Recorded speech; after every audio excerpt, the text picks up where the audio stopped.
What's going on, everybody? Kennybomb is in the building, and Matt Black from WrestleZone recently conducted an interview with Brian Williams and Lionel Jenkins of Visual Concepts, and we got some pretty interesting details in this interview. Now, there's some good news and there's some bad news. There's also some things I wish they expanded upon that they did not, but there was also a gem they dropped in here, and this small detail is probably the thing I'm excited about most when it comes to the gameplay in WWE 2K24. So let's check out some clips from this interview, and we'll break it all down. Shout out to the Black Abyss as well. I was going to put something in here, but I actually like the vibe. All right, so he's going to start off with a question about 40 years of WrestleMania, and this is where we get some bad news. In my opinion, at least, because some of y'all might like it. What different things are you planning to do in this as comparable to what you guys did in 2K14? Now with our slingshot tech and doing that transition, that smooth as butter transition with the slingshot tech from gameplay to live action footage, and telling that, you know, the stories that the only WWE can tell, would really make this mode feel special. All right, so instead of focusing on one superstar this year, as y'all probably already know, we're going with 40 years of WrestleMania. But the bad news there is that smooth as butter slingshot engine. Now, I'm one of the guys who really enjoys the showcase mode in these 2K games, but the biggest problem I've always had with it is this buttery smooth slingshot engine. I already live these moments in real life. When I'm playing video games, I want to relive these moments through the game. Not to mention, if you try to stream this thing on YouTube, when you show that real life footage, they will come get you. So 40 years of WrestleMania was a great idea. I just wish they went with the all gameplay engine this time. But by the way it sounds and the way he's selling this slingshot stuff, sounds like we're going to be stuck with this engine for a very long time. Now let's get out of this Black Abyss and get on to the next topic, which is probably the most important topic because we're talking gameplay. Now Matt Black brings up WWE 2K14 here, a game that a lot of people really loved, and he asked a specific question, but did the answer he got really satisfy what that question was looking for? Let's listen to it and see. Between the ropes, when the bell rang, I was having a blast playing matches in 2K14. What have you guys done now 10 years later? What kind of improvements are you shifting to the gameplay this year to make it different than what people experienced in 2K23? What kind of improvements are you making to the gameplay to make it different than what people experienced in WWE 2K23? Keep that question in mind and let's listen to the answer.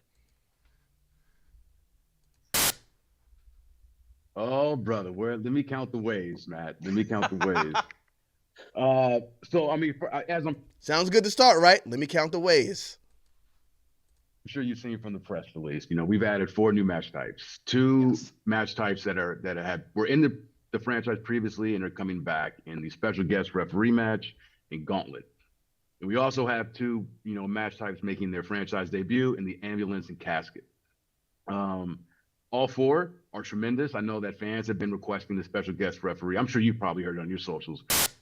All right, so that's really big. So they're bringing back some matches that I've seen a lot of people requesting as well. So that shows they are listening. Now, don't get me wrong. I am very excited about these new match types, especially the casket match, because The Undertaker is my favorite wrestler of all time, and I really wanted to see Undertaker stuff in this game. But we know how the casket match works. You put your opponent in the casket, and there's usually a mini game that pops up for you to get that casket closed. But the ambulance match is very similar to that. Instead of a casket, you have an ambulance, where you have to get your opponent's health down to a certain limit, open those doors, try to throw him in there. There's a mini game that pops up. You win that mini game, he goes in the ambulance and it drives off. Now, what you want to avoid here is these 2 match types being too samey. You don't want the casket to feel like an ambulance skin, or you don't want the ambulance to feel like a casket skin. With the rules in these match types being so similar, you gotta do something unique in each to make them feel different. You know what? For the ambulance match, let's just go crazy. Go full AEW Fight Forever Lights Out match and let's get bloody. One could wish, right? Now, they did elaborate more on the match types in the interview. I recommend y'all go check out the full interview because it is really good. But one thing that I was concerned about when he answered this question is the fact that he did not mention anything about the actual gameplay that Matt Black asked about. Specifically, gameplay changes that would make 2K24 feel different than 2K23. Bell to bell, in between the ropes. What's going on with the actual gameplay? Now, they could be saving it for later or for the full reveal, but the fact that they didn't bring them up makes me believe that the reversal system is going to be the same. We're still going to have that same combo system. The gameplay isn't going to be sped up at all. It feels like it's just going to be 2K23 with new match types, along with a few other additions that he did mention during the interview. Let's check those out. Some of the other things that I think fans are going to geek out about are, we have, brought back throwable weapons. We have something that's brand new this year is we've added super finishers. We've added some new paybacks too. Throwable weapons, something we saw in AEW Fight Forever. I think they kind of looked at that game to see what worked, and they kind of threw some of that stuff in 2K24. Now, Brian Williams was actually working on AEW Fight Forever, and he left to work on 2K24, so I think some of these things may have been his ideas, and he's just bringing them over to the 2K franchise, and I don't think there's anything wrong with that, because there's a lot WWE 2K can learn from AEW Fight Forever, and I think they actually adopted some of those things in 2K24, and you love to see it. We have 6 new paybacks that we've added this year. So 6 new paybacks. That is going to make this game feel fresh, and he does actually tell us what those paybacks are, so make sure you guys check out this interview once we're finished here. Now, this is another controversial issue that's been going on with 2K23, and that is the attires in my faction. Everybody has been complaining because these attires have been locked to my faction. PC players were able to get in and mod them to put them in their games, but if you were on consoles, you were SOL. It looks like that is going to be fixed with WWE 2K24. Well, at least it was hinted at. Let's go ahead and see what they had to say.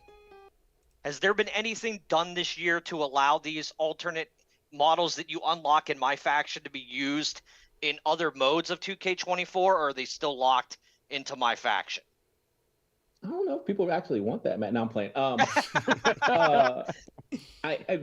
We haven't announced anything yet, but let's just say that we hope to, please people with a future announcement. So just awesome. Stay tuned.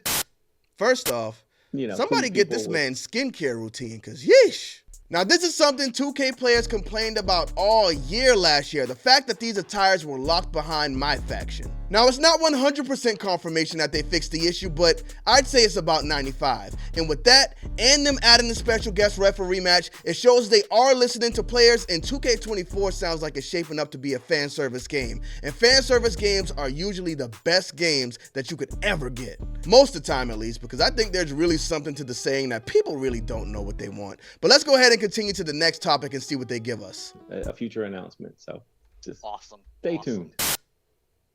I was just going to throw this in just because I know, Matt, you've been covering the game for. This is the big topic, and it might not be the biggest thing to everybody, but this is what caught my attention the most. And the funny thing is, it's just something he sprinkled in there. Let's go ahead and listen to this man.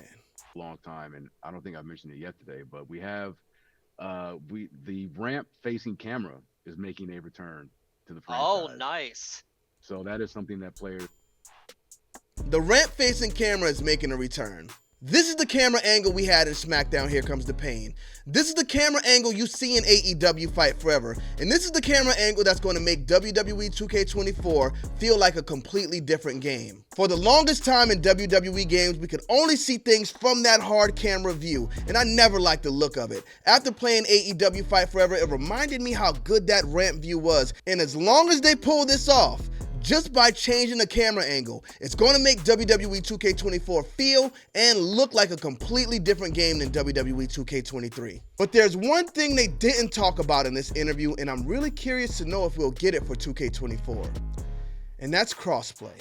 They got crossplay in the NBA game, so I'm hoping we get it in WWE 2K24, because I'm not trying to buy this game 3 or 4 times. Thank y'all for tuning into this video. Again, this was a great interview. If you haven't seen it yet, you can click on it right here. Don't forget to drop a like on this video and smash that subscribe button if you haven't already. Bomb Squad, let's get to that.